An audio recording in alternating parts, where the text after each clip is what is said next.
বিশ্বের সবচেয়ে ধনী নারীদের মধ্যে অনেকেই একনিষ্ঠ উদ্যোক্তা, ব্যবসায়ী এবং দানশীল ব্যক্তি। এদের মধ্যে কিছু নারী তাদের নিজস্ব উদ্যোগে অবিশ্বাস্যভাবে সফল হয়ে আজ বিশ্বের অন্যতম ধনী নারী হিসেবে পরিচিত। Françoise Bettencourt Meyers. Françoise Bettencourt Meyers বিশ্বের অন্যতম ধনী নারী এবং ফ্রান্সের একজন প্রভাবশালী ব্যবসায়ী ও লেখিকা। তিনি অরিয়ালের প্রতিষ্ঠাতা ইউজিন শুলারের নাতনি। অরিয়াল বিশ্বের বৃহত্তম কসমেটিক্স ও সৌন্দর্য পণ্য প্রস্তুতকারক কোম্পানি, তাদের সম্পদের মূল উৎস। ফ্রাঁসোয়া 1953 সালের 10 জুলাই ফ্রান্সে জন্মগ্রহণ করেন। তার মা লিলিয়ান বেততেনকুর ছিলেন একসময়ের বিশ্বের সবচেয়ে ধনী নারী। 2017 সালে লিলিয়ানের মৃত্যুর পর ফ্রাঁসোয়া অরিয়ালের উত্তরাধিকারী হন এবং কোম্পানির বৃহত্তম শেয়ারহোল্ডার হয়ে ওঠেন। তার সম্পদের পরিমাণ তাকে বিশ্বব্যাপী ধনী ব্যক্তিদের তালিকায় শীর্ষে নিয়ে এসেছে। 2025 সালের হিসেবে ফ্রাঁসোয়ার মোট সম্পদের পরিমাণ প্রায় 90 বিলিয়ন মার্কিন ডলার। ফ্রাঁসোয়া একজন সফল ব্যবসায়ীর পাশাপাশি একজন লেখিকাও। তিনি গ্রিক পুরাণ ও বাইবেলের বিষয়ে গভীর গবেষণা করেছেন এবং এই বিষয়ে বেশ কয়েকটি বই রচনা করেছেন। ধর্ম, নৈতিকতা এবং ঐতিহ্য তার লেখার প্রধান বিষয়বস্তু। তিনি সংস্কৃতি ও ঐতিহ্য রক্ষায়ও কাজ করেন। ব্যক্তিগত জীবনে ফ্রাঁসোয়া বিবাহিত এবং তার 2 সন্তান রয়েছে। তিনি অত্যন্ত ব্যক্তিগত জীবনযাপন করতে পছন্দ করেন এবং মিডিয়া থেকে দূরে থাকতে চেষ্টা করেন। তবুও তার নেতৃত্ব এবং সম্পদের কারণে তিনি বিশ্বব্যাপী আলোচিত ব্যক্তিত্ব। ফ্রাঁসোয়া বেততেনকুর মেয়ার্স কেবল একজন ব্যবসায়ী নন, তিনি আধুনিক সমাজের অন্যতম প্রেরণা। তার কাজ এবং নেতৃত্ব ভবিষ্যতের নারীদের জন্য এক অনন্য উদাহরণ হয়ে থাকবে। অ্যালিস ওয়ালটন। অ্যালিস ওয়ালটন একজন প্রখ্যাত মার্কিন ব্যবসায়ী এবং ওয়ালমার্ট ইনকর্পোরেটেডের প্রতিষ্ঠাতা স্যাম ওয়ালটনের একমাত্র কন্যা। তিনি বিশ্বের অন্যতম ধনী নারীদের মধ্যে একজন এবং তার সম্পদ মূলত পারিবারিক ব্যবসা থেকে অর্জিত। 1949 সালের 7 অক্টোবর যুক্তরাষ্ট্রের আরকানসাসে জন্মগ্রহণ করা অ্যালিস ওয়ালটন পরিবারের গুরুত্বপূর্ণ সদস্য হিসেবে পরিচিত। অ্যালিস ওয়ালটন ব্যবসার চেয়ে তার শিল্প সংগ্রহ এবং দাতব্য কাজের জন্য বেশি পরিচিত।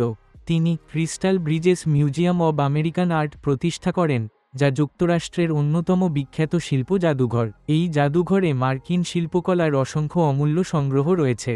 তার শিল্প সংগ্রহের প্রতি গভীর ভালোবাসা এবং সাংস্কৃতিক উন্নয়নে অবদানের জন্য তিনি বিশেষভাবে প্রশংসিত। অ্যালিস ওয়ালটন আর্থিক দিক থেকে অসাধারণ সাফল্য অর্জন করলেও তার জীবন বিতর্ক এড়িয়ে চলেনি। তিনি বিভিন্ন সময়ে ব্যবসায়িক এবং ব্যক্তিগত বিষয়ে সমালোচনার মুখোমুখি হয়েছেন, তবে তিনি তার কাজের প্রতি অটুট মনোযোগ রেখেছেন এবং শিল্প ও শিক্ষার উন্নয়নে নিজের সম্পদ ব্যয় করেছেন। অ্যালিস ওয়ালটন প্রকৃতিপ্রেমী এবং ঘোড়দৌড়ের প্রতি তার বিশেষ আগ্রহ রয়েছে। এছাড়া তিনি নারীর ক্ষমতায়ন এবং শিক্ষার প্রসারে বিভিন্ন প্রকল্পে অর্থায়ন করেছেন। তার দানশীলতা এবং সাংস্কৃতিক অবদানের জন্য তিনি বিশ্বব্যাপী প্রশংসিত হয়েছেন। আজ অ্যালিস ওয়ালটন কেবল একটি পরিবারের উত্তরাধিকার বহনকারী নন, বরং একজন প্রভাবশালী নারী হিসেবে নিজেকে প্রতিষ্ঠিত করেছেন, যিনি শিল্প, সংস্কৃতি এবং সমাজের জন্য গুরুত্বপূর্ণ ভূমিকা পালন করে চলেছেন। McKenzie Scott. ম্যাকেনজি স্কট একজন প্রভাবশালী আমেরিকান লেখক, সমাজসেবী এবং দাতব্যকার্য উদ্যোগী, যিনি তার দানশীলতার জন্য বিশ্বব্যাপী পরিচিত। 1970 সালে ক্যালিফোর্নিয়ায় জন্মগ্রহণ করা ম্যাকেনজি প্রিন্সটন বিশ্ববিদ্যালয় থেকে স্নাতক ডিগ্রি অর্জন করেন এবং সেখানে লেখক টনি মরিসনের অধীনে লেখালেখির প্রশিক্ষণ গ্রহণ করেন। তিনি একজন প্রতিভাবান লেখক হিসেবে পরিচিত এবং 2005 সালে তার লেখা উপন্যাস the testing of Luther Albright সাহিত্যিক পুরস্কার লাভ করে। ম্যাকেনজি স্কট আরও বেশি পরিচিত হন অ্যামাজনের প্রতিষ্ঠাতা জেফ বেজোসের সঙ্গে তার বিবাহ এবং পরবর্তী সময়ে তাদের বিচ্ছেদের পর। 2019 সালে তাদের বিবাহবিচ্ছেদের পর স্কট প্রায় 35 বিলিয়ন মার্কিন ডলারের সম্পদ লাভ করেন, যা তাকে বিশ্বের অন্যতম ধনী নারীতে পরিণত করে।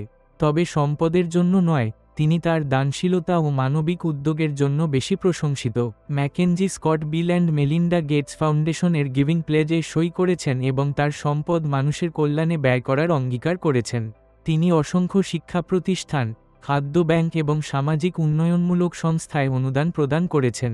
2020 এবং 2021 সালে তিনি 8 বিলিয়ন মার্কিন ডলারের বেশি দান করেন, যা দাতব্য জগতে এক নজিরবিহীন উদাহরণ। ম্যাকেনজি স্কট একটি সমাজসেবী পথিকৃৎ হিসেবে পরিচিত।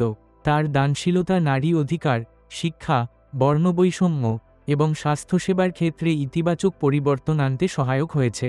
তার অনুপ্রেরণামূলক উদ্যোগ আমাদের মনে করিয়ে দেয় সম্পদ কিভাবে বিশ্বে ইতিবাচক পরিবর্তন আনতে ব্যবহার করা যেতে পারে। বিশ্বের ধনী নারীদের সাফল্য কেবল তাদের আর্থিক অবস্থার প্রতিফলন নয়, বরং এটি তাদের কঠোর পরিশ্রম, দূরদর্শিতা এবং উদ্ভাবনী চিন্তার পরিচয়। এরা কেউ বড় বড় ব্যবসা সামলাচ্ছেন, কেউ নতুন প্রযুক্তি উদ্ভাবন করছেন, আবার কেউ সমাজের কল্যাণে কাজ করছেন। তাদের জীবন কাহিনী আমাদের শেখায় যে স্বপ্ন দেখা এবং সেটি পূরণে নিরলস পরিশ্রম করাই আসল চাবিকাঠি। বিশ্বের অর্থনৈতিক অগ্রগতিতে তাদের অবদান অসাধারণ।